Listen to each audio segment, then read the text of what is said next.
What's up, everybody? It's your boy Richard Graves and Richard Graves Group. Be joined by Jonathan Golden, one of our contributors, and Nalo Lechuga, who is a special guest today. We're going to be talking about current affairs, basically the stuff that's been going on. Specifically, though, today, one of the things we're going to touch on, the first thing we're going to touch on, this whole thing with this WNBA player, Brittney Griner, who was locked up over in Russia for smuggling. So without further delay, let me bring on the homies, Mr. Jonathan Golden and Mr. Nalo Lechuga. What's up, brothers? How you guys doing today? Got it. What's happening? All right. So first of all, glad to see you guys. I know Nalo, we've been meaning to get on. We had a couple things go on. I couldn't get on last week. Later though, Nalo, I think I'm gonna have you and a few of the guys on. I'm gonna reach out to a few guys. We're gonna talk about some stuff dealing with reentry stuff for guys that are getting out of prison and ways to make sure that they don't go back to prison. So we'll talk about that in a couple of weeks. Right. All right. So anyway, let's just go ahead and hit it, man. Brittney Griner. Jonathan, you're the one who brought this to my attention. So yes, sir. You got me in all kinds of trouble talking about this girl. So, I know. I see your post, bro. Give us some. I saw your post too, man.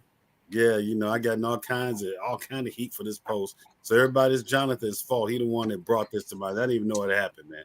So go ahead, brother. First of all, it's multi-layered, bro. It's layers to this. Russia goes into a war with Ukraine. Week later, we find out Brittney Griner has been detained 3 months prior. Not a coincidence. Public outcry goes viral. Free Brittney Griner. People saying free Brittney and don't even know what happened. Find out the particulars of what happened. She had cartridges of marijuana, can't have it. They locked her up. People outcrying, still outcrying. She pleads guilty. She gets 9 years, which is excessive even in Russian law because people have had more weed and got less time. Nonetheless, you in Russia, bro. You are not in the United States. Russia is playing chess, and the minds of the American people is playing checkers.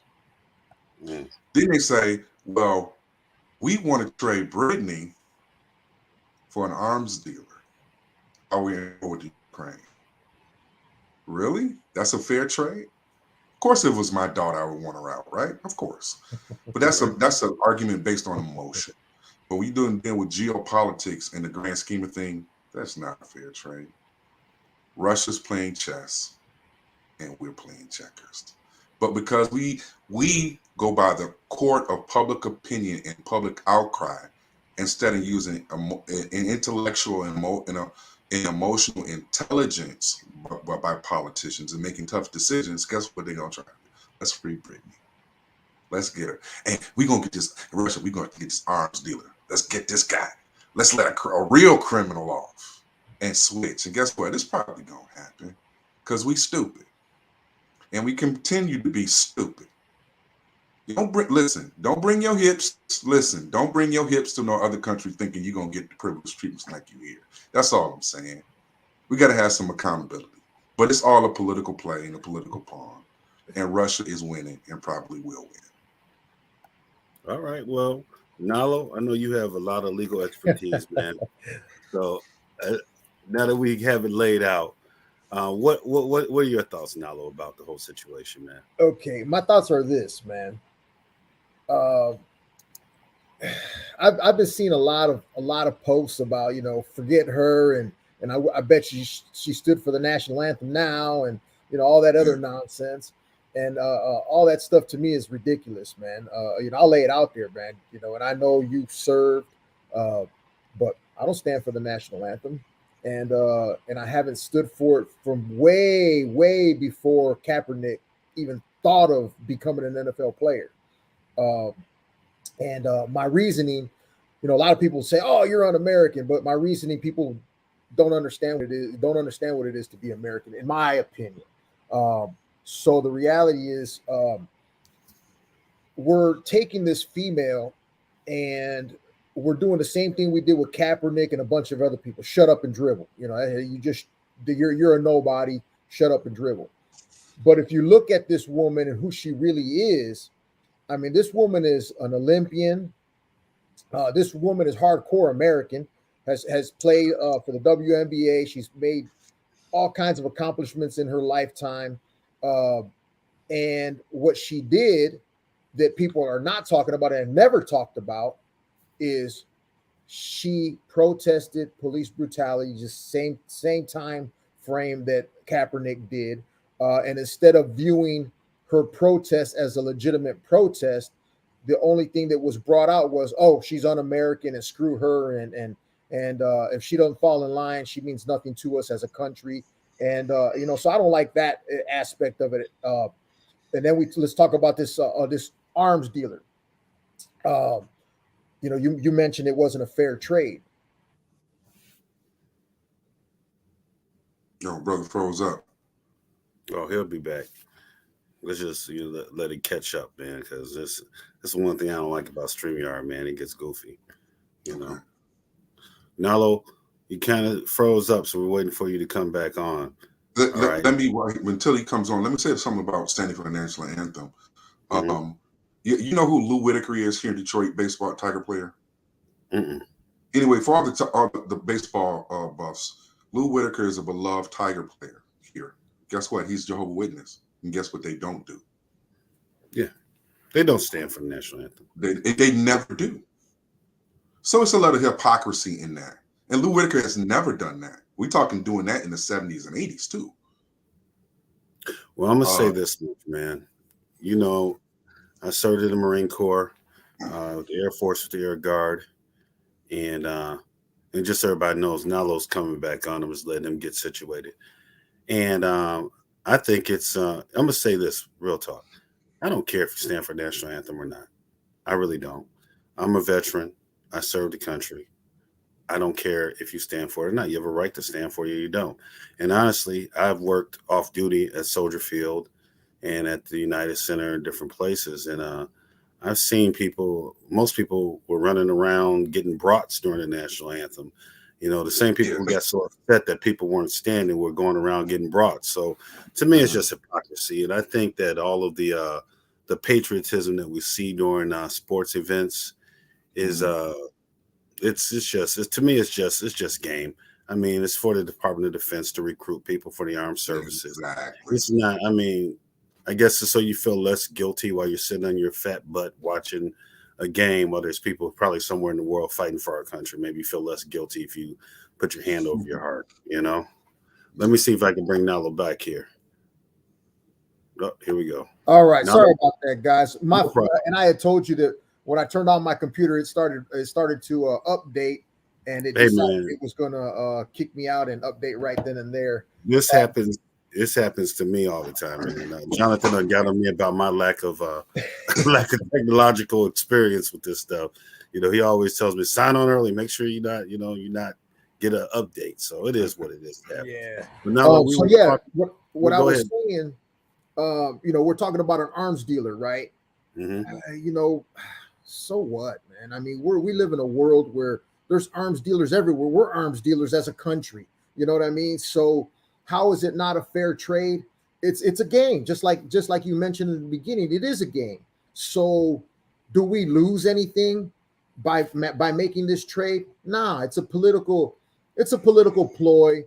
We don't lose anything. We give up an arms dealer, and guess what? He's going to go back to doing what he's doing, and we'll probably get him back selling arms again later on down the line.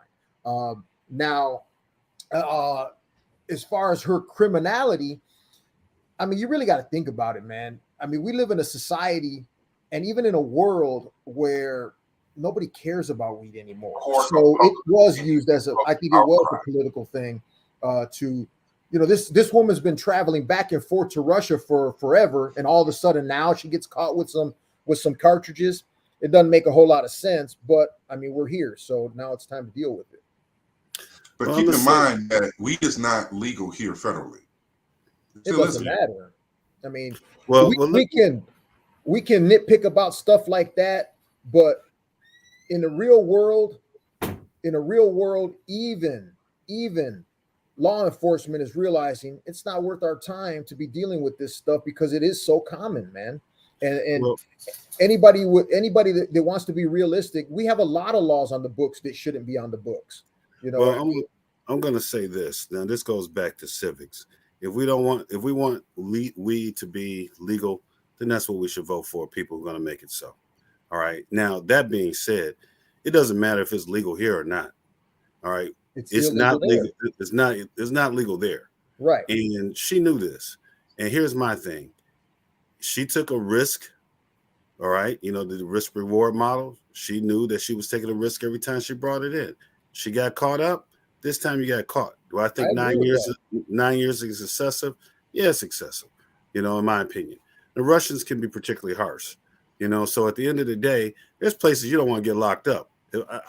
I know about criminal justice, the criminal justice. I know about penal systems all over the world. If I get locked up, I'm telling y'all now I'm getting locked up in Norway. I'm going, if I commit a crime, I'm going to Norway to commit it because they got the best joints. I'm not getting locked up in Russia. I'm not getting locked up in Mexico. I'm not getting locked up in Nigeria. It's not going to happen. If you know these countries don't play, you know, it is what it is. I'm not saying that it's right. I'm just saying it's what it is. She's been going to Russia for 7 years. She knows what the rules are, man. And the fact is, she broke them. Now, honestly, we all know the State Department's going to get this girl back. Let's just be real. They're going to. I don't know what they're going to trade or what backdoor deal is going to be made, but there's going to be a deal to be made. It's just that simple. She'll be back. You know, but my thing is, what I was getting upset with people was Americans don't think that people need to deal with consequences, period. All right. Liberals, particularly. You're correct. You're correct. You know, it's always, oh, she didn't know. Look, man, you did it. All right. Take your weight. All right. But at the same time, okay, yeah, I had this stuff, but y'all going a little too far with these 9 years. I can respect that argument, you know, and that's just what it is. Now, when you were talking about the national anthem, we talked a little bit while you were off, Nalo. I agree with you. I don't care who stands for, who don't stand for the national anthem. You have every right not to stand up. You have every right to read a book, go get your hot dogs, go get your brats. You know, people with the national anthem, first of all, let's be real. I think the national anthem should be changed from the Star Spangled Banner to America the Beautiful. I've been saying that since I was little. Because the Star Spangled Banner got some real racist slavery, some pro-slavery verses in it that we don't sing, but it's part of the original writing. So let's face it, it should be out. Now, as far as people protesting police brutality, I think to me, you just fronting. I'm not going to use the term virtue signaling. I'm saying you fronting, cuz what is you what is you doing? I mean, okay, you brought attention to what? Because at the end of the day, no policy change. There ain't no big hiring of minorities in police forces. There has not been meetings with the Black community and law enforcement to talk about what's wrong and what needs to work. All we got is a bunch of fronting laws that got passed that are virtue signaling that make a bunch of white liberals feel good that ain't changing nothing in the hood.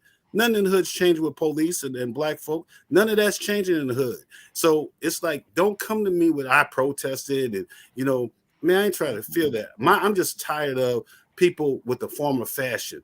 Back in the civil rights movement, people protested and they did things. They pushed lines. Now people throw a hashtag up, they protest, you know, and then if something happens, they go tear some stuff up, snatch some, you know, go riot downtown Chicago, snatching pieces of cake out of Portillo's and saying they protesting. Come on, man. I'm just saying, man, let's grow up and let's do something real. I'm not saying, I think it's ironic. It's ironic. I mean, I found it funny when I posted that. It's just funny to me. All right. I mean, that, you know, you protest the national anthem, you get locked up in Russia. Now you get hit a Russian national anthem. Kind of sucks. You know what I'm saying? So it's just ironic and funny to me. I don't believe she's unpatriotic because she didn't stand up. She's, you know, only in America, we have the right to not stand up for it. We're not forced into those things. We're not forced into displays of patriotism and loyalty to our country. I don't believe in forcing people to do it. And honestly, Nalo, we were talking about the national anthem and the whole thing with the NFL and that stuff. All that military out, you know, guys coming out with the flags, the colors, and the jets flying. That's all fronting too. All right.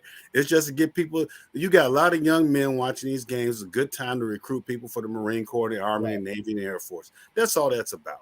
Yeah. You know, now we had this conversation last time off air. We had part of this conversation last time off air, and you're correct, man.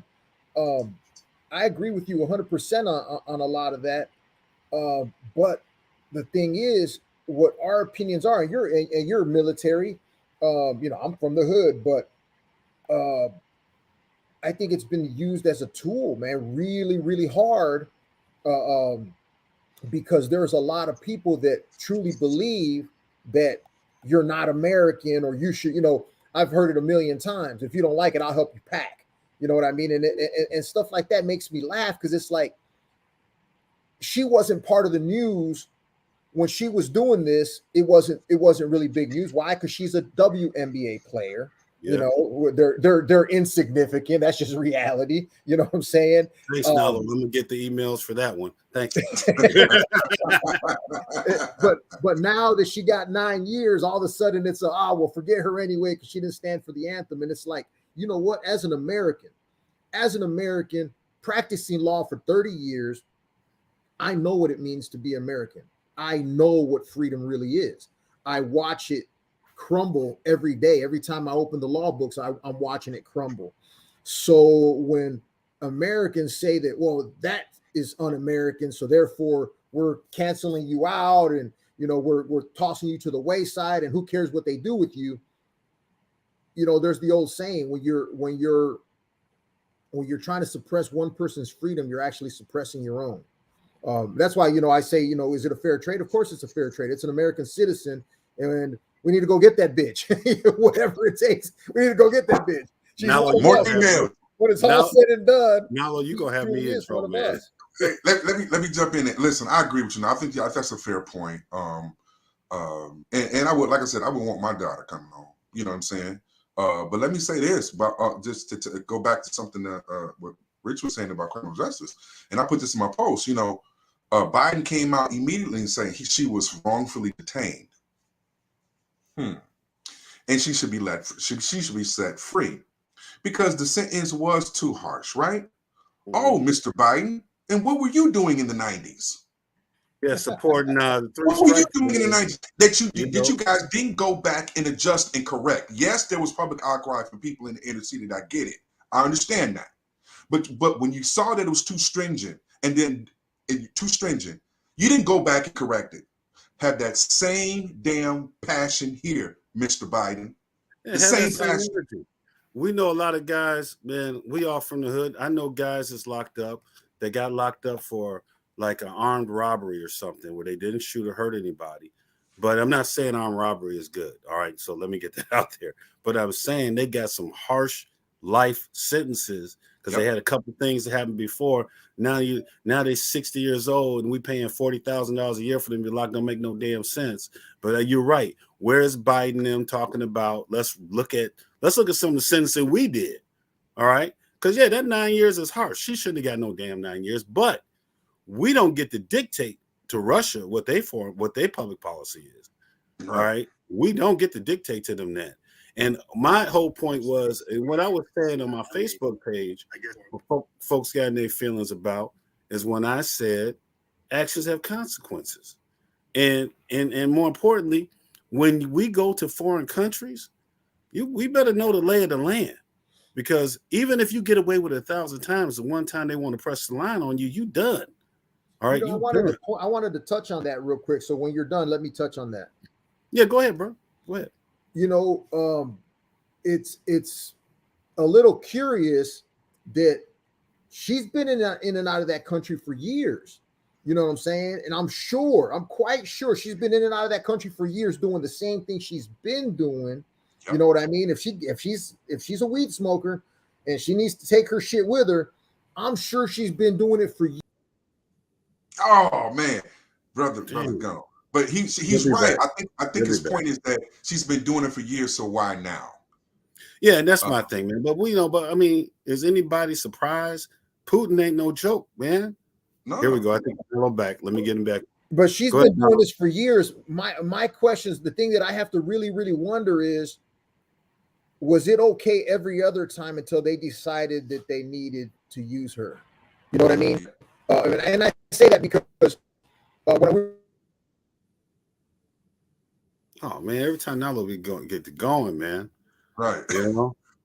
I think it might be Satan messing with him, man. Yeah, we're gonna get Nalo, bro. Yeah.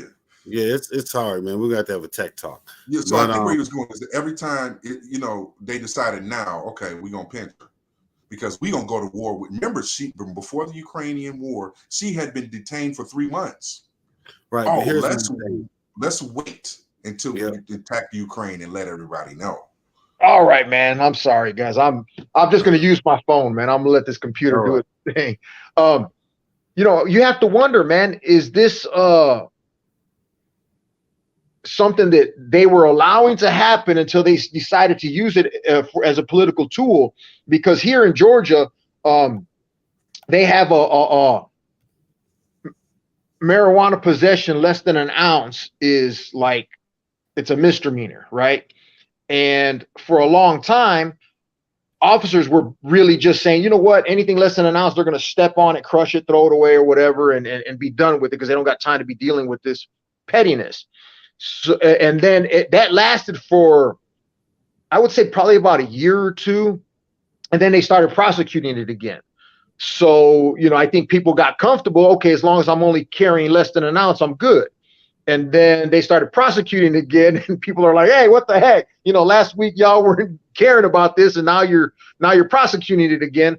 So I'm wondering, the many times that she's been back and forth, did she get comfortable because they didn't care, then all of a sudden they cared again? You know what I mean? Just something to think about, because I'm sure she's been doing this for a while. Well, now, all right, so here's the thing. Jonathan said that she got arrested about 3 months for Ukraine, but I'm looking at the timeline. Russia invaded Ukraine on February 24th. This chick got locked up in February. It's not giving me the exact date that she got locked up. But even if it was a few months before, Russia was amassing troops on the border of Ukraine months before. In fact, when they got to 190,000 troops, that had to be in January when I heard that. And I said, man, that's 190 troops at the border of Ukraine. We only have like 170,000 United States Marines. The total Marine Corps is 170,000. And that's the only force that could rapidly be deployed by the president without getting congressional approval. So that was if you got 190,000 troops at someone's border, and you have more troops than the United States Marines can be deployed, that's telling you he meant business from the jump. So he knew what he was doing. And we're talking about Putin here. Putin's ex-KGB, bro. He don't play. He ain't no joke. He ain't playing. So it could be all politics, but the devil you dealing with. I ain't going to visit. There's countries I ain't going to visit. Russia, Iran, North Korea. Because at any given moment, you could be a pawn in a political game. You could be over there minding your business, fishing or something, that is going to snatch you up. So if you give them something, like I tell the brothers in the street, man, you give the police something. Yeah, I don't care if something is if someone looks the other way, the time they don't, you popped. And you can't complain. You popped. Right. So take your weight. Because I think you fronted me off if I let you get a pass every time. And then one time I'm like, hey, homies, hey, stuff done got real, and stuff is real. Then when I pop you, now you mad at me. Cause you gotta take your weight. She broke the law, just that simple. All right. She broke the law over Russia. They probably let her get away with it thousands of times. She got caught this time. And now, she's gonna have to, pray that the State Department go ahead and do their thing. And I hope they do. I hope the State Department gets her back, because I wouldn't wish Russian jail on anybody, honestly speaking. Anybody who's seen anybody who knows about prisons, I ain't wishing Russian jail on my worst enemy, bro. Russian jail, South American jail, like Brazil, Mexico. No, I don't wish that on my worst enemy, man. You got MS-13 guys who's locked up in American prisons that will kill somebody else in prison to stay in American prison because it's a daycare center compared to what they got to go back to. They get deported. American prison. We got. You got some rough prisons in California, New York, and maybe down in the Carolinas and stuff. But for the most part, American prisons are soft compared to the rest of the prisons in the world. Unless you get the prisons like in Norway, where they let you go home on weekends, and you got PlayStations and Tempur-Pedic beds and stuff. I'm gonna tell you now, hey, if I ever get locked up, if y'all look on Facebook and somebody say I got locked up, I was in Norway when I did it, and I'm not gonna get excited. I'm staying there. I'm about to get Nalo to help me out, man. I'm locked up in Norway. It might be good. I'm like, you know what, man? Hey, this is nice. Like, what is this? Velvet? This is velvet? This is nice. But real talk, man. Real talk. No, but the girl, like I said, man, she made a mistake. We all made mistakes. Some of us get caught, some of us don't. When you get caught making a mistake, there's consequences. Simple as that. My problem with Americans is Americans think that our rules apply everywhere we go. When you go to foreign countries, you don't have the same freedom of speech. You don't have the same freedom to associate. There's a lot of things you can't do certain places. So you can go to England, and there's some differences between what we can do here and what we can do there. So people just need, when you're traveling, be aware, man. Be aware of the laws, because people, you get popped, then you sitting there looking crazy and something. You don't want to be locked up in one of them countries. I don't. I'm gonna tell you that right now. So at the end of the day, I hope they get her out. And if all those people that was acting like I was happy the girls locked up, no, I'm not. My problem was that, hey, I just said, take your weight. It is what it is. You did this. Take your weight. Let's not act like she didn't do something she wasn't supposed to do. Russia could be wrong as hell for playing her this particular time, but every time you did it, they could pop you.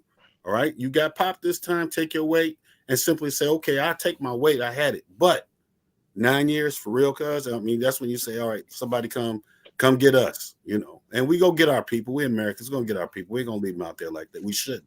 Even though let's be correct. We do leave our people. The ones that are not famous are still there.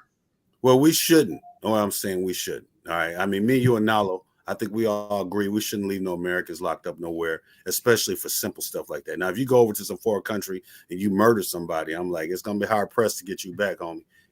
Because now you done did something real. But if you're in a foreign country with some weed or something, man, we're gonna try to get you back. Even that crazy white boy that was over there in North Korea who was tearing down banners of the leader, I guess, in some hotel, and they locked him up.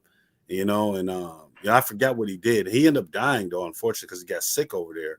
And healthcare ain't the same over there. It ain't the same. And I don't know what they did to him on purpose or whatever, but he came. I think they let him out right before he died. And it was some real dumb stuff, man. But we had to. You don't go to North Korea playing, man. You don't play with them people. Some people you just don't play with. They own it. I ain't going. Bottom line, I'm not going to North Korea. It's never gonna happen. If somebody tell y'all I went to North Korea, call the police. I've been kidnapped, because I ain't going by myself on purpose. Not gonna happen. So.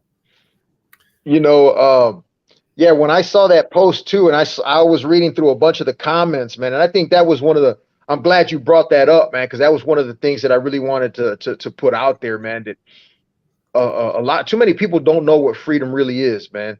All the people that talk about, this do this or this do that, it's I'm gonna pull the race card real quick. But a lot of these people that protest, they only mad when some black people protest, some people of color protest, and how they protest. They're the ones that are considered thugs and everything else.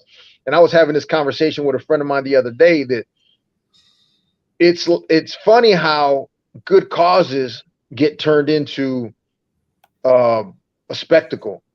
It seems that good causes get taken and somebody jumps on that bandwagon and ends up turning a good cause into a spectacle. Black Lives Matter, for one. It was a cause. And then you get people that jump on that bandwagon and turn the cause into a spectacle to where now the whole cause loses credibility, Yeah. And we see too much of that, man. For everything that is going against the grain in our society, somehow it gets turned into a spectacle to where the cause loses credibility and it ends up getting pushed right back under the table. So we're done with that. We're done with that issue. We don't got to deal with that no more. Luckily. I hear what you're saying, and I agree with you, man. What happens is we do ourselves. Let me explain what I mean by this. With George Floyd. George Floyd. All right, so before you get to George Floyd, every one of these things that happen with police and black folks, right? Some of it justified, some of it wasn't. All right.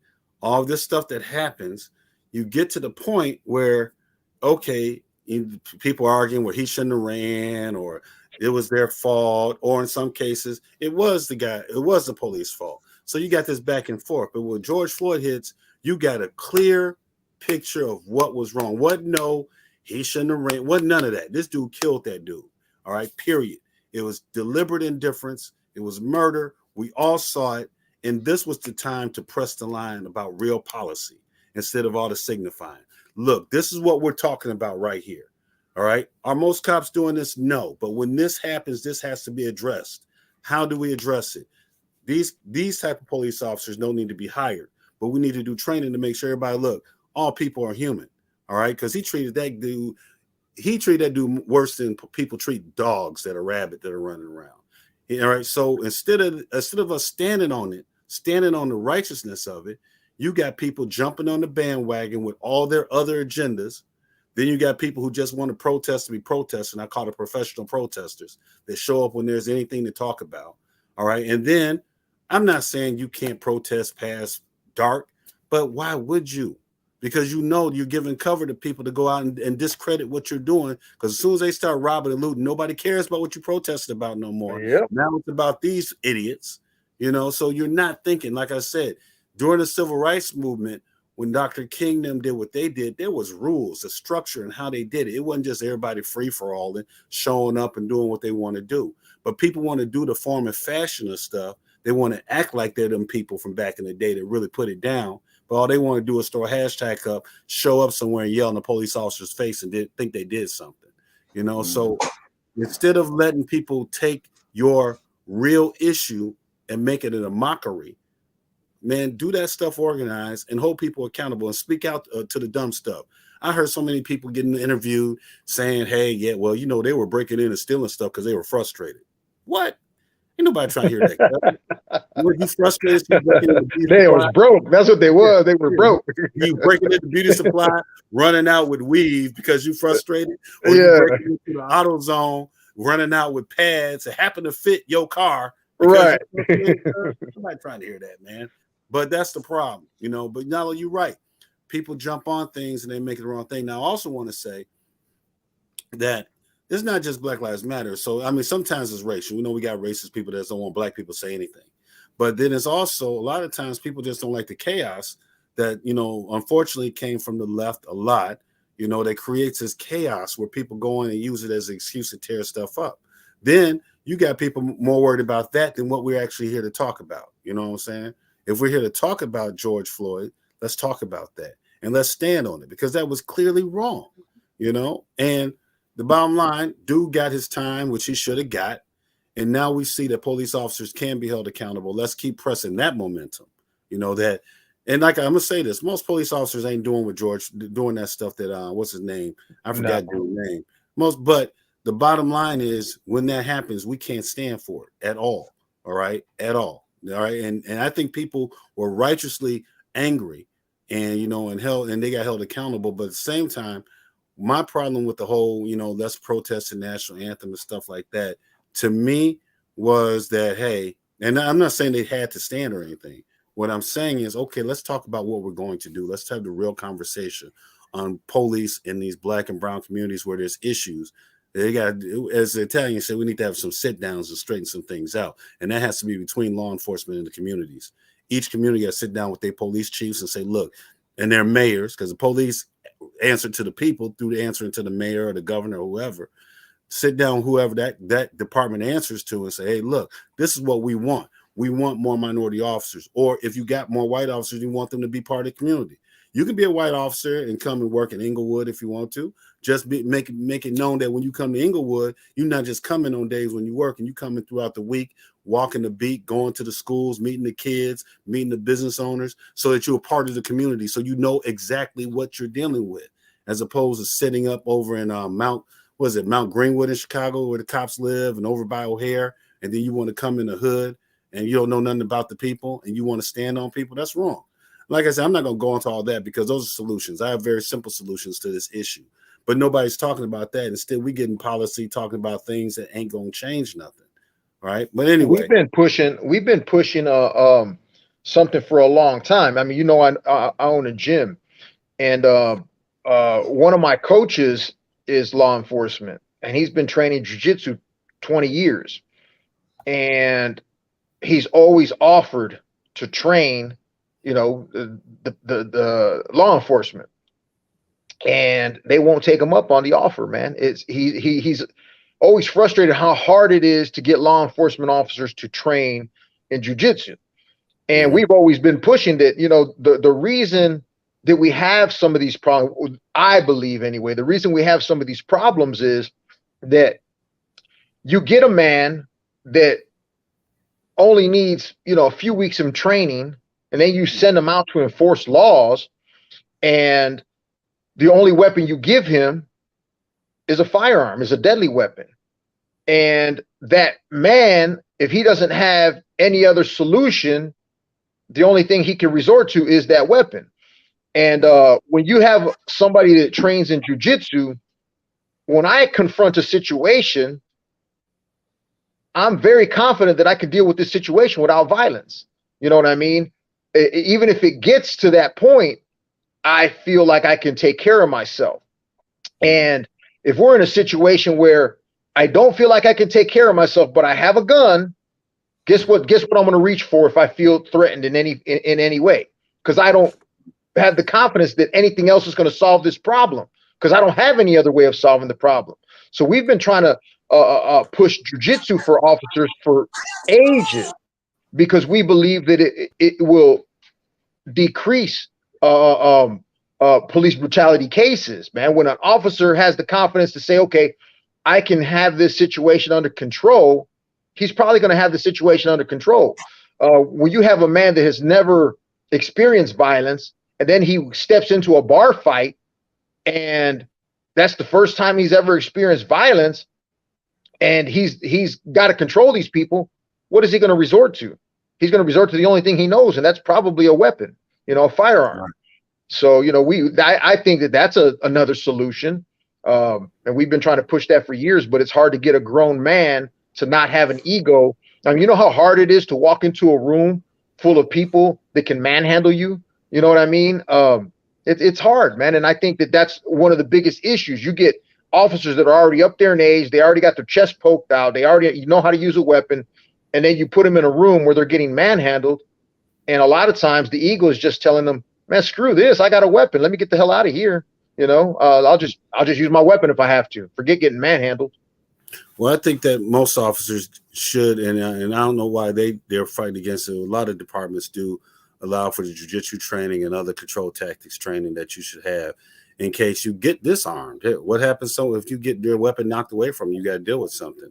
Yeah. Or if you're in a situation where you don't have your weapon, like if you are working in a lockup, you check your weapon in, you lock a guy up, he struggles with you, you got to be able to do what you do. You got to handle it. I think, though, you're right, though. The greater part of the jiu-jitsu and any of the martial arts training, I think, is just that operating in peace, that type of mindset, where you're not operating in ego. I think the biggest thing with law enforcement is law enforcement officers need to know how to deal with the general public in a way without taking it personal. All right. People don't like you. If you pull them over, the person's not happy that you got pulled over. All right. So you can't get upset when you go up to the car. You know why I pulled you over? Somebody says, why you think? They're going to get an attitude, man. You're slowing them down from their day, bro. So you have to not personalize that, because that's how stuff escalates sometimes. Taking stuff personally that don't need to be taken personal. It don't need to be taken personal. You're here to do a job. Times when I was a correctional officer, when I walked the gallery, pardon my language, I'm just going to say, somebody said, man, you a bitch, CO. Okay. All right, I'm going to Wendy's when I leave. What you eating today? I don't care. You know what I'm saying? Now, if you really if it's really something disrespectful, okay, well, you can read about this insulin ticket then. Deal with this. Get phone restriction. I'm not going to argue with you. What's the point? And I'm not going to take it personal. You locked up. I get it. Same thing on the street, though.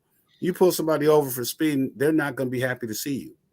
They can be dead ass wrong, but they're not happy to see you, and they're not going to be friendly to you. A citizen has no obligation to be polite to you. However, you being the paid professional have an obligation to be professional to them. So be professional. All right, okay, yeah, I'm an asshole. Oh, here you go. Here's that ticket. Have a good day. Go to your car. Go on with your day. Let them go on with theirs. But Nalo, the other thing I think that's important, I think it's just a matter of training, at the academy on how to deal with people. I told a group of officers one time, I said, if I went to Chinatown today, if I got hired by CPD today, and they say you're going to be put in Chinatown, I said, would it be reasonable for me to learn some Chinese? Would it be reasonable for me to go to these schools where the Chinese kids are at and introduce myself, since I'm obviously not Chinese? Say, hey, I'm Officer Graves. I'm going to be working in community. I'm here to help. You know, if you're having problems at home, you come talk to me, whatever. Would it be unreasonable for me to get to know some of the parents in the community I work in? Would it be unreasonable for me to go to the churches and mosques and synagogues and temples in the community and visit and introduce myself? Would it be unreasonable for me to go to the businesses and introduce myself as the local officer that's here to help you? That'd be perfectly reasonable, right? Then why don't they do that to Black communities or Latino communities when you go in? You should do that. So you get to know the people, and it helps you do your job better, because by then you get to know who's a troublemaker, who's not, you know, who's a good kid, who ain't, you know, you get to know the parents. You can go talk to the parents and sometimes have interventions as opposed to locking people up like they do in smaller communities where the sheriff knows everybody. You know, that's why they don't get locked up so much. The sheriff know your mama. You might be pop, but he gonna just take you home and talk to your parents about it, as opposed to locking you up. So there's a lot that needs to happen with the law enforcement, with the relationship between law enforcement and the community in America. I just don't think any of it's being done because we're too busy signifying, you know, teaching officers, you know, to learn critical race theory. Don't get me wrong. I understand why some people feel that way, but how about practically engaging the communities that you actually work in? That's the first step, getting to know the people you actually policing. Because if you don't know them, then you're looking at them, they're looking at you as an outsider, and you're looking like you're coming in occupying. That's not a scenario you want. This ain't war. You're just a peace officer serving the peace. You're supposed to be supporting the peace. So do that by getting to know the people. That's all I'm saying. I agree with you 100%, because there's a lot of times where, and I learned this. You might know firsthand what I'm about to say, but we used to have some really cool COs that would come and talk to us and be like, man, just had another union meeting, man. These freaking people are full of shit. You know, he's like, man, they're trying to take everything away, man. They're trying to take everything away, which is going to just make stuff harder on everybody. And under the guise of there's a boogeyman around every corner. You know what I mean? These guys are the most dangerous of the dangerous, and you have to always keep an eye on them. You have to, you know, you got to show them who's boss. Otherwise, they're going to take advantage of you. And having done the kind of time I've done, man, I didn't wake up every fucking morning worried about the fuck you doing. You know what I'm saying? I'm waking up every morning understanding that I got to get through another damn day, you know, because eventually I'm going to get out of here, and I got to figure out how I'm going to survive when I get out. I'm not worried about you, man. I'm just trying to be left the hell alone because I got to live here. You get to go home at night. I got to live here. So I'm just trying to live in peace, you know. But the flip side of that is some of these guys come in, you know, with these guys are all, you know, pieces of shit or whatever, you know, whatever's on their mind. And so I'm going to treat them like they deserve to be treated, you know, and their idea of how we deserve to be treated was criminals that deserve punishment. You know what I'm saying? Without understanding the punishment is I don't get to go home at night. That's the punishment. You know what I'm saying? Mm-hmm. So I think that, like you're saying, the discussions have to be had in the police forces, in the law enforcement community, that, hey, we got to make these people better people and see if we can find opportunities for them, as opposed to just, you know, locking them all up, throwing away the key. That doesn't help anybody. Or further oppressing somebody that already feels oppressed. Yeah. Let me jump in there to this. The late great Robert Dick Gregory said this. He said, "We're probably not going to have any change unless you incentivize. Send the kids to college." And me and Richard talked about this. Do you hate me more than you love your child going to college? You know, you have to. There's to have to be something they can lose if they're not treating citizens right. Just on a general basis, forget about shooting people in the back. Just on a general basis, what do you have to lose? And why don't we start taxing these pensions? Why are the taxpayers paying for this stuff? Tax them pensions. They'll straighten up. Take that pension away. They'll straighten up. There has to have all this training. I'm sorry, you guys know more than I, and I'm sure I could be completely wrong, but all that training is bullshit. You don't know how to treat a regular human being? Fuck out of here. It's bullshit. There's something at stake, some accountability. Period. Well, I think incentivized and accountability. Well, I think in academies, like it's different for different academies, man. Like you take the Illinois State Police, their academy is 6 months. They're very professional officers when you come across them, and they're very knowledgeable about the law. Most academies are going to be about, in between six weeks to 3 months. All right. The thing that needs to be taught the academy is the one part that's missing, in my opinion, in any academies I've observed, is again what I call hospitality. I don't know what the better word for it is. Like people who work for Disney and learn how to talk to people. You have to learn. Yeah, Chick-fil-A got it down pat. Really, because you have to understand, most officers go into it with the idea of helping people, but they get burned out too. And like I said, well, look at where these things happen. Like you have these urban areas where you got these officers that have been working in Inglewood for 5 years. All right. So Inglewood, Chicago, Nalo knows, and I don't know if you know, Jonathan, but it's a pretty rough area. All right. So in Inglewood, if you got a cop, in my opinion, you should rotate people out every year. It's like, if you know it's a high crime area where a lot of stuff is happening, and unfortunately, if these police officers aren't interacting with that community except for work hours, then all they're going to see is the worst situations. They're going to get burnt out. The people who live in these communities with the amount of shootings going on have PTSD. So if you're the guy who's constantly responding to all this negative stuff that you see, remember, the only time you come to this community is on your shift, okay? You don't know anybody in the community. You're not really talking to people. You don't know the students. You don't know the teachers. You don't know the preachers. You don't know nobody. You just know that every time I come to work, I got to respond to 5, 6 shootings. I got to respond to a rape. I got to respond to all this inhumane things. That takes a toll on anybody. That officer gets PTSD. And you get to the point where you start hating what you're seeing. And sometimes, unfortunately, you start hating the people. Because, again, that's the limit of your interaction. So to me, that's part of the issue. It's not so much the training. I think officers are basically trained to know how to handle a weapon, know how to, cuff somebody when they have to, learn how to, process paperwork, things of this nature.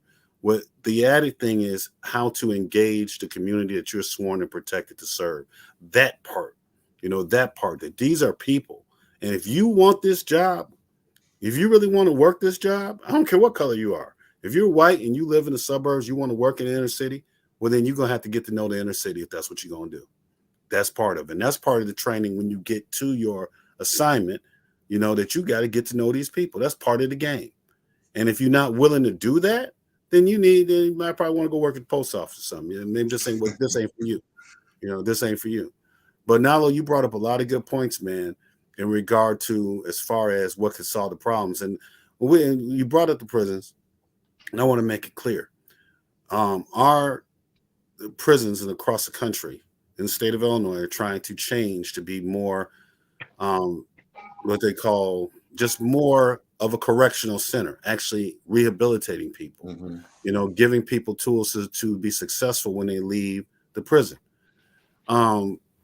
You're right. People want to take stuff away. We need programming in our prisons. We need to be able to give guys job training, degrees. Somebody asked me one time, why would we give them degrees? I'm paying for my kid's degree, and why should I pay for this convict's degree? I'm going to say, okay, let me tell you why. When you pay for, I didn't understand that. I'm sorry. When you pay for an individual in custody, an inmate or an offender, whatever you want to call them, to get a degree, you're not actually. It's not a cost; it's an investment. All right. A cost is if I don't do anything for individual in custody, I let them sit in a cell all day. I don't give them nothing. All right. But I'm still paying $35,000 a year to feed them, to clothe them, to pay for the officers around, all that stuff. Averages about $35,000 a year. That's a cost because you don't get nothing back from that. But if the guy's locked up and he's locked up, he's doing time, but he's going to get out. Then by me giving him a Bachelor of Social Work, automotive technologies degree, a culinary certifications, culinary degree, me giving him that, when he gets out, then guess what you got now? You got a guy who's going to get a job or start a business, going to pay taxes. That's an investment. You got a guy that's not going to come back a year later and cost me another $35,000 a year. So we have to look at these things as investments, not as costs, or we got to look at the real cost of things. All right. Because you went to East. Did you go to East Nalo? Never made it to East, bro. Okay. Did you ever get to meet? I know you didn't make it to school. Did you ever meet Coach Martin? He used to coach Nope. Coach Martin used to coach the East Aurora basketball team. And when I had him as algebra teacher, and he would always say, "You pay me now or you pay me later. If you pay me later, you're paying with interest." All right. And that's the truth in life. You could either pay the cost up front and actually make it an investment, or you could go ahead and invest. You can go ahead and invest so that people can go ahead and make a future for themselves when they get out of prison. Because recidivism is lowered specifically with more education that you give people. If you give people more education, less likely they're able to come back. And I don't just mean college education, but I mean the trades. I mean barbershop, teaching guys how to be barbers, teaching guys to be carpenters, plumbers. And I'm going to put this out here for all you liberals out there that's listening to this, that got all these ideas. Why don't you get on your labor unions so they stop blocking that stuff? Stop talk to these labor stuff. Stop blocking guys from getting journeymen and getting their union credentials while they're in prison. All right, stop that. Because, and I'm gonna be honest with you, all you liberals out there that talk all this restorative justice mess, why don't you go out there and ask for money from the governors and from presidents for the federal system to pay for the programming so we can get people educated and equip them to not come back to prison. And again, I understand that we're looking at different populations. You're looking at some people who may have some people who may not have depending on the cases. All right. I understand there's certain cases we ain't gonna mess with. I understand how the general public feels about things, but guys who done certain, what I would call just a regular crime, they're probably not gonna if they have opportunity to do something else. Let's go ahead and get these people hooked up. Go to your Congress people, go to your senators, go to your state reps, go to your governors and say that you want that funding, man. You want that funding. Anyway, I was looking at we had talked about this last time. I think we were off air when we talked about it last time about the rates of recidivism, and I just Googled it real quick, and it says that a study found that individuals younger than 21 who are released from federal prison are rearrested at highest rates of any age group. Individuals who did not complete high school were rearrested at the highest rate of 60.4%, while those who had college degree were rearrested at the rate of 19.1%. And I know we had talked about it, but I remember in college they had mentioned, I think it was in 2001, somewhere around the time of September 11th. I was about to enter university, and at that time they were trying to pull the university programs. And I remember that the professors were talking about, look, the studies are showing that people that have a bachelor's degree or higher only come back at some really, really low percentage. Man, I think it might have been like 7% or something like that. And compared to above 50% of people that didn't get any degrees while in prison. And like you said, I think it's an investment because people are going to gain, whether it's an education or a skill. I know that they were doing away with the barbers programs around that time, and I don't know if they've brought them back, but I know some prisons had gotten rid of them. But there should be programs that are giving people skills that they can actually use. Because if you decide all you want is the bare minimum, lock these people up, house them, feed them, and spend the bare minimum on them, you're creating monsters. You're creating people with less hope than when they came in. And you're right. What you end up with is people that come back out with less hope a whole different attitude. And I'm looking at stats too. All right. And the stats I'm looking at are saying prisoners who receive a high school diploma or GED have a less than 54.6% recidivism rate. 13.7% of prisoners who obtain an associate's degree, all right, that's 13.7 that go back.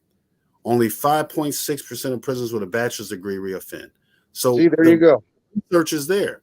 This is real. You Right. know, these are investments, because if you don't have these programs, people go out and they come back in, and now you're still spending $35,000 a year. I was going to say, think of the difference between the 54% and the 13%. How much money is being wasted there? And then you look at, wasted. You're never going to see it again. No. And you got to think even further than that is, if that cycle repeats itself, it's going to be a lifelong cycle, you know? Right. So that 54% may be, you know, threefold. If that guy gets a 5 here, a 10 there, you know, his whole life, he's costing you money. Let's think about what else it costs us. Let's say this guy's at home. He's a guy with his family. All right. He leaves out his family. Now the male role model in the family is now locked up. Mm-hmm. What's his kids going to possibly end up doing? I'm not saying they all end up doing the wrong thing, but it doesn't help the situation. It at least takes income out the household. So now the family's struggling. So now we're paying more money in social services, food stamps, things like that. There's a whole overall cost. Whereas if you invest in that guy, you give him a barbershop program, you give him, you know, where he learns how to do auto mechanics, or he learns how to do pipe fitting, or he learns how to do carpentry, or you give him a degree. When he gets out, now he got something to do. He can go make money with his hands. All right. And therefore, and then he's paying taxes. He might start a business and hire 3 or 4 people in the hood, you know? So we got to stop thinking about this. Trust me, you do something, you do your time. I get you. But at the same time, the punishment is the person being locked up. All right. So while they're locked up, let's try to invest in them to make them better people. It makes the joint safer too. If you got a bunch of dudes in there gangbanging all day or doing whatever, plotting, if you give them something that they can do, all right, even if they're learning how to do, if you're trying to save money, they learn how to do carpentry, so they help with the carpentry needs of the prison. They know how to do masonry, they help with the masonry needs. They got something to do. You pay them, you know, a decent wage, you know, give them enough and put some money in the inmate benefit fund and send some to the victim's family, whatever. But let's say the guy's making $60 a month. I know that's not a lot of money to us, but in the prison, that's a lot of money. And you give them the rest of the money that's coming from it goes to the victim's benefit fund, inmate benefit fund. He's feeling like he's doing something, which he is. He's helping taking care of his environment. And you giving him something other to do than sit and watch Love and Hip Hop all day and wait to go to yard to plot on the homies, you know? I mean, and it ain't going to work for everybody. Some people want to be on that Who Ride stuff. All right, then you send them somewhere else. But the guys who want to be there and they want that programming, that they police themselves, man. It makes it safer for the other individuals in custody. It makes it safer for staff. And then you are actually rehabilitating the person and putting them back out there with a way to feed themselves. You don't talk them something so they can go out and eat. They ain't got to go out and go back to what they were doing or feel tempted to go back because none's there for them, you know? Yep. I've seen people who have gained skills and started their own business. You know, it's a reality. I mean, I've seen it firsthand. So, you know, it's not an unrealistic thing that people just think, oh, well, you know, where do these stats come from? You know, what if these people aged and just never went back to crime because they aged? You know what I'm saying? I know people, young people that have started their own businesses. Yeah. Matter of fact, you know who's a barber? And I know you grew up with him, Freddie Griner. Really? You know where he learned? You know where he learned? In prison. Yep. That's good. We have a barber program, and this for any state senators or congressmen watching or whatever. I understand that individual in custody can't maintain a license, but when they get out, you know, we should be able to get them fast track to get their license and help them, assist them in doing so, as opposed to making it, you know, not making it difficult, but making it more difficult than it needs to be. You know what I'm saying? So I'm switching cameras from my phone to my computer because my computer's still acting a fool. Oh, no problem, man. you know, and you're right. There's people out there that are trying to make changes. I think I was telling you last time that I was invited to a big event it was in Chicago. I happened to be out there, and it was going on at the time, and there was a lot of people that were trying to figure out what programs are going to work and how to implement these programs. And there's a professor at the University of Aurora, and he was just amazed that I grew up in Aurora and had never been to the university before. You know what I mean? And I grew up there, and I had never been to the university, but he is a big supporter of finding programs that are going to get people out of that nonsense before they make it to the system. Right. You know what I mean? And politics plays a big role. I mean, I was working with a ministry for, man, I've been working with them for 10, 15 years, and they got a new director in, and one of the parts of the ministry was going to these schools, talking to these kids, and trying to catch them before they end up in the system. You know, going to the alternative schools, going to the troubled kids, and they're trying to do away with that part of the program. They're trying to do away with that part of the ministry, and it's like, that's not the part that needs to be swept under the rug. That's the part that needs to be in the forefront. And since we're talking about the church, you know, and because we want to get to another topic before, I didn't realize we're on this long already. But let's talk about, Nalo, we're going to have to talk about this. We're going to have to do a show and just talk about, put people on blast, what we got to do. No, I'm serious. We got. I know. I already know where you're going. Politicians, churches on blast. Look, this is what we should be doing. If we're trying to fix a problem, this is what we can do before they go to prison. This is what we do while they're in prison. And this is what we can do when they get out, in order to make it so that we're saving money, but more importantly, we're saving lives, and we're investing in people to be better people.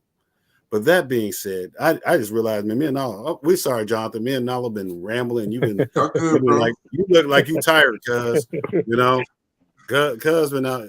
He must have, was you praising the Lord today early? You know what I'm saying? I was houses. I had a long night last night, bro. Okay. So here's the thing, though. We did talk about, all you guys saw the Facebook post. Nalo, I don't know if you saw when people were trying to pull the Christian card on me. And the last thing I'm gonna say, yeah, I did see that. The last thing I'm gonna say is, to the right, to the right wing politicians and people, conservatives. Hey, it's a good investment to invest in people, even when you're investing in our prisoners, so that when they get out, they be positive citizens. And that investment does require some money sometimes. To the left, stop that virtue signifying, talking about you protest in prison, and you ain't asking for no more money for these guys to get good programs, so get education and get out of prison with something. So that's to both of y'all. Now, that's not to you guys, but to the left and to the right. Now, to the point of the posting, and I'm talking about Christianity and what the church does. And I think I'm gonna bring it to post so I can read exactly what was said, because I don't want to misquote nobody.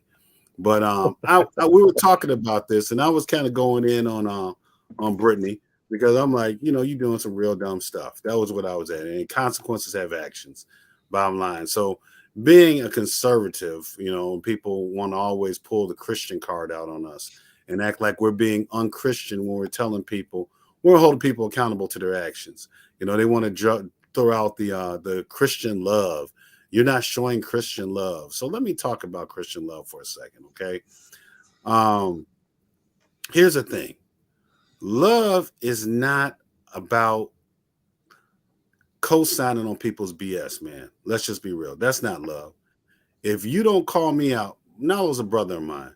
And if Nalo saw me doing some dumb stuff, I'm sure he gonna tell me, hey, bro, slow it down or stop doing it. Am I supposed to respond, well, you're not showing me love because you telling me too harsh? Or am I supposed to just say, thank you, bro, you know what, let me go ahead and regroup with this? You know what I'm saying? I don't understand why people think Christian love means to hold hands and sing kumbaya with every negative thing you're trying to do. It don't work that way. That's not real love. If I act like that I can't correct you, and sometimes correction is harsh. It ain't always gonna make you feel good. And if you think Christian love means I'm gonna always co-signing your bull junk, or I'm always going to say it with a smile, then you don't know what love is, in my opinion. You know, that's You don't just know me. what Christianity is. Yeah. We had this conversation the other day. Yeah, we did. I can't even find the one where the chick was getting on because she was on me, man. She was like, "You're not showing love." And let me put this out here, people. All right. You can't come and try to instruct me on a scripture or the scriptures and tell me I don't know what this is or that without me informing you. Not only have I been a Christian for a few years, but I'm actually a Bible scholar and theologian. So I'll tell you that not out of pride. I tell you that you're not about to run the scripture game to run your BS with me with scripture. Let it go. All right. I'm not from the First Church of the Frozen Chosen. I don't know what denomination. I don't know what denomination you come from, but I ain't from the one that don't believe in calling people out on their BS. All right. So if that type of thing shakes you up, then don't come to me like that, man. And let me be clear. You don't have to have a degree in theology or ministry or a religion to talk to me about the Lord. And I'm sure I can learn a lot of things and have learned a lot of things from people who had no such degrees whatsoever. I've learned some from people that didn't even have a GED. So let me put that out there. It ain't about, but what you're not going to do is going to come to me with your social, political, religion, your Christianity based on what you might have learned by watching the Jesus movie once every year. You're not going to pull that with me, cuz. All right. I'm going to qualify it for real. And the reality is, man, that it's not love if you're not honest with people. That's not love. Not at all.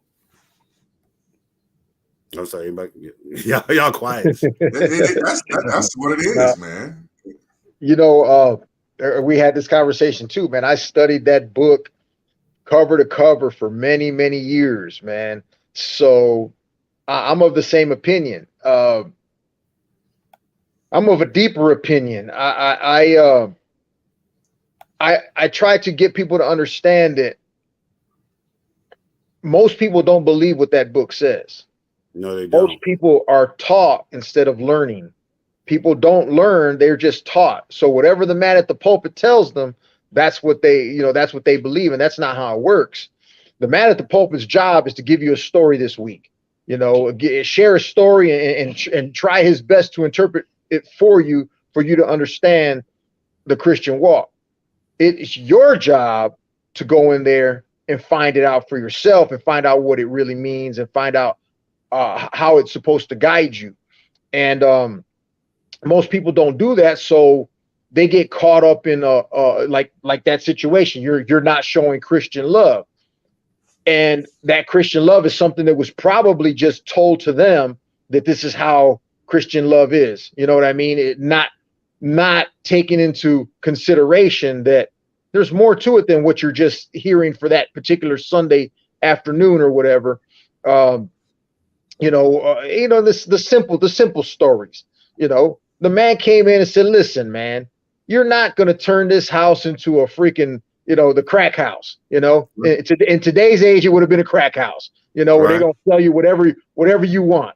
And there was a certain period of time where the church was the brothel. Hey, you can do this, and we're going to go ahead and sell you some penance. You know what I'm saying? And we're just in different ages all the time.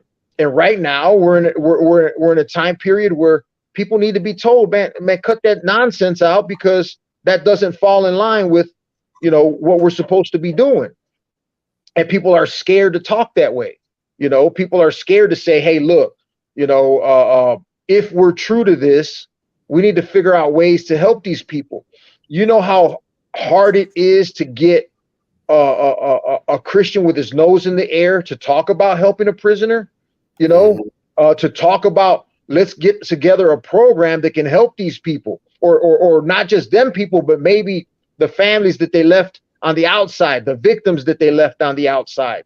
There is a ton of people that need help, but nobody wants to touch the leper. Well, nobody wants to talk about the leper. Well, let me put it to you this way, bro. There are a lot of Christian folk who really do want to get in the prisons and try to help people, but you're right. I'm going to tell you this, man. I'm just be honest. Some people going to get mad about it. I'm going to say it. You're right. People don't read the Bible for themselves. All right. They listen to what pastor told them. And there's a lot of pastors out there on that BS themselves that want to teach us unconditional love and unconditional forgiveness, where because they know they're in some mess, and when they get exposed for having the 4 kids with the women in the choir or whatever it is that they're doing, then they can get that forgiveness and stay in that position of making that money. All right. Unfortunately, it's about money for a lot of people. It isn't about service. It isn't about God in Christ Jesus. It is about their own little fiefdom. They got their church and they got their congregation. So when pastors, you got these Christians want to come to what pastors say, what if pastors say what agree with thus say the Lord, I'm fine. But if pastor's saying something else or he running some game, I'm not going to run with you on that. I think you and I talked about, the fact is that we're supposed to, basic commandment, all Christians, love your neighbors, you love yourself. There's only one place in the Bible where Jesus talks about sending anybody to hell, and that is in the end of the book of Matthew. And I'm paraphrasing, but Jesus said, to the left is my goats, to the right are my sheep. All right. The right, he says, into this kingdom, you've done this great thing. They're like, what do we do? He said, hey, man, when I was sick, you came and visited me and took care of me. When I was in prison, you came and visited and gave me comfort. When I was hungry, you fed me. When I was thirsty, you gave me drink. And they said, when did we do this to you, Lord? When did we do this? We never saw you. He said, when you did it to the least person, you did it unto me. Notice the things he said do. The only place you'll see Jesus sending anybody to hell is in that chapter, in that verse.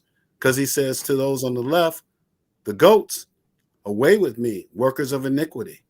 Why? Because when I was in prison, you didn't come visit me. When I was in the hospital, you didn't come bring me comfort. When I was hungry, you didn't feed me. When I was thirsty, you didn't bring me drink. And they're going to say, well, Lord, if we saw you, Jesus, hungry or in prison or hungry or thirsty or in the hospital, if we saw you, Jesus, we definitely would have did it. And you can say, yeah, but you didn't do it to the least person. So it's like you didn't do it to me. And he sent them to hell.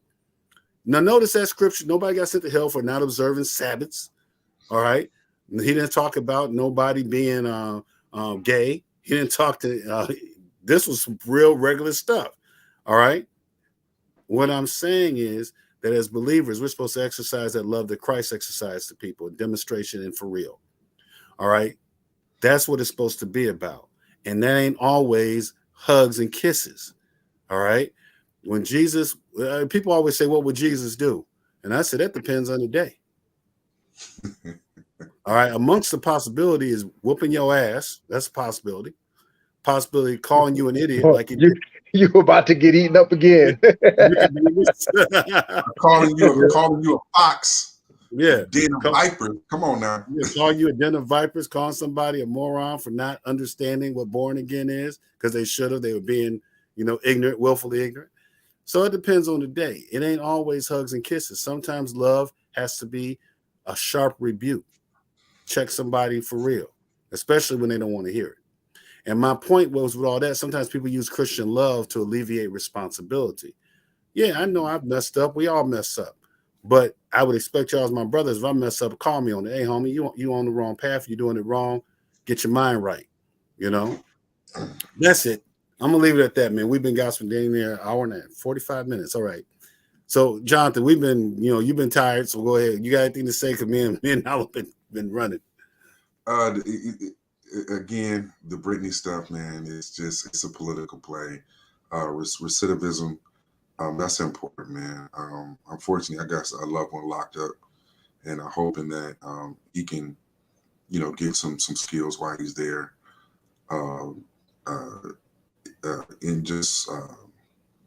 I think overall as Americans, we need to stop and think.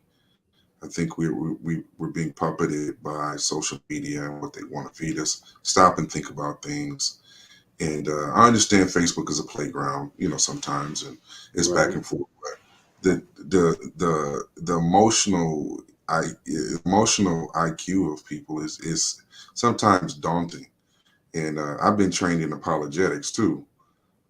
So, unfortunately, on that front, you have a lot of preachers, unfortunately, who don't have an education. And they think I'm just called to preach and I'm going to go preach. And I think that's all well and good. But every significant leader that we see in biblical times had some form of education, from Moses all the way to Paul. Mm-hmm. And they were the most educated, mind. Paul was the most educated of them. Well, there is no mistaking why he wrote 90% of the New Testament. Well, here's my thing, and I want to put this out here because people getting their feelings in our modern society when you start requiring education. I think that what the way the church should work is that the church should provide the basic biblical education for people who are ministers, because it's not that complicated. I say this as a theologian. I say this as someone who went to seminary. We could do this within our churches where you identify leaders and you give them the basic biblical training, all right, so they could be ministers of the gospel, all right. I think the Bible is written at the 8th grade level, all right. The problem is what Nalo said. People are lazy. People want to get the scriptures that fit whatever denomination or whatever worldview they have, as opposed to taking the time. You get you a Bible with a commentary and a Bible with a commentary and a concordance. Everybody listening, get you a regular NIV, King James linear translation with the dual verses. Get you a NIV or English ESV. Get you a Strong's exhaustive concordance. All right. As long as it got the commentary at the beginning where it gives you the history of when this book was written, what was going on, you could be a Bible scholar, really, if you take the time to read your Bible like that. And if you're humble enough to receive some correction if you get something wrong, and like I said, there's one book I say it's called How to Read the Bible for All It's Worth. Very short book. It's a good companion. And there's by Dr. Gordon Fee. And then there's a book called Grasping God's Word by I forgot who wrote that. It's Grasping God's Word. Forgot the author of that book. But with those books like that can help you really understand. It's going to go deep into it. You just got to want to do it. Maybe spend a few hours a week reading your Bible. Cut off Love and Hip Hop or Keeping the Kardashians or, Storage Wars or whatever it is you watch, and take the time to read it. And you get a basic. But see, Americans are lazy. We want people to tell us what to think. You want to depend on on the pastor to tell you what you're supposed to believe, as opposed to training you. Look, there's a scripture in the Bible, Ephesians 4:11. All right. In fact, let me look it up because I don't want to misquote it because, I'm already in trouble from Nalo's comments. I'm going to have to get all these emails. So it's going to be, I'm already in trouble, man. So I'm there too, man. I know I could take my own weight. Okay. Well, I'm going to send you them emails. I'm like, hey, this is Nalo. I'm going to be like Nino Brown in New Jack City. This thing big, Nino Brown. That's the man right there, Mr. Kareem Akbar, the brother from the bank. Tried to tell you, but he my money. All right. They don't want to hear it from me. I'll make them cry. In Ephesians 4:11, it says, and he gave Jesus gave some to be apostles, some to be prophets, some to be evangelists, some to be pastors and teachers. And verse 12 says, why he gave these servant leaders of the church for the perfecting of the saints. That word perfecting means training the saints. For what? For the work of the ministry. So that the saints could do the work of the ministry, that you could effectively go out there and share the gospel because you know the word of God. You know your Bible. All right. For the edifying of the body of Christ, for all of us to be better. That's what the servant leaders are for. The servant leaders aren't for to make some big, 500 or 5,000 people church where I'm collecting all these tithes and blah, blah, blah. It is for us to train the people to be ministers, so that they and let me get this clear, people. You're not if you're not a professional minister, you're still a minister by your life and your light. And somebody might ask you a question. If I'm a minister and I got 10 people following me, or 12, let's be biblical. I got 12 people following me. I'm equipping them 12 people. They're going to meet people I'm never going to meet. And then they're going to empower people that I'll never see. So I got to give them that foundation. All right. Maybe I am the scholar, but I got to equip them so that they're scholars as well, even if they don't go to seminary, so that they have the word of God. They know what they're talking about, that they know how to be led by the Spirit, that they know how to, interpret scripture and rightly divide things. That's what we're supposed to be here for. That if your church ain't doing that, then you're in the wrong church. I'm sorry if I hurt your feelings and if you love pastor and whatever, but the reality is if your leadership isn't equipping you with knowledge and wisdom to go out there and share the gospel and demonstrate it, then you're in the wrong place, unless that's where you're happy being. Now, if you want to be someone who operates in the deep mysteries of God, then you should be with a pastor or teacher who actually is trying to equip you in that way. Now, here I'm going to go, amen and amen. Won't he will. I'm sorry, I'm rambling. But Nalo, when you said it, it resonated. You said people just want to be told. They don't want to be taught. I mean, that's the society we're living in, man. Look at where people get their news from these days, man. People will run off with some news that they done got off of Facebook and like it's gospel. And it's like, man, nobody wants to do anything. We live in a society now where everybody wants the easy way out. If they can be told how to think and it suits them, then by all means, I'm gonna be guided instead of be guiding, you know. And sometimes that's straight downhill, you know. For the most part, it is these days, you know. Look at these. We just talked about this female basketball player, and we brought up some points that most people are probably not thinking about. Most people probably didn't even know about. The only thing people know about right now is that she wasn't standing for the anthem. She was protesting. How many of them people that are saying, well, screw her, how many of them people know that she represented America to the world in the Olympics? How many people know that, you know, she's doing things that many others can't do, you know? And as a female, you know, playing for the WNBA that's getting paid garbage, you know, she's making ends meet by going and playing for other countries in her off season. You know, that's what she was doing over there. Yeah, hold on. She ain't making no ends meet now. How much is she? She ain't making no ends meet. But she making more than me, I bet. That's what I'm saying. Thank you. Well, let me say this about the ladies in the let's talk about the ladies in the WNBA. All right, because I've been hearing this. She makes $227,000 a year. All right, that ain't real good. Yeah, she eating better than me. That's more money than I make. But obviously, that's not what a normal male NBA player makes. But let's be clear, it's a business. What? Well, I want to be clear. I know women talk about pay equality, but let's be clear, it's a business. That's the stupidest thing I've ever heard. But if your business is making the type of money to pay you, if you are drawing that type of crowd, all right, let's be real. The NBA is the house that Jordan made. All right. Jordan made the NBA an international brand, period. They bring in billions of dollars. So those athletes getting paid probably less than what they're supposed to. If we really looked at the numbers, they probably getting less. The WNBA does not bring in nowhere near the money, nowhere near the endorsements of the regular NBA. So let's not, you know, it's not like we're saying that they shouldn't get, and as they get more, listen to this, man, as they get more. No, you sugarcoating now. You got some sugar on that, boy. I'm just saying, nobody's ever accused me of sugarcoating. So did you guys watch Bill Burr's recent comedy special? No, I gotta see it. He laid it out there in the raw. He's like, hey, we didn't screw them girls. Y'all screwed them girls. The women screwed them girls. It's y'all bitches that ain't watching the goddamn WNBA. It wasn't made for us. That's on y'all.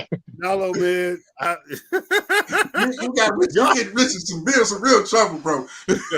I don't care, man. But it's true, man. You gotta support what you gotta support, man. Exactly.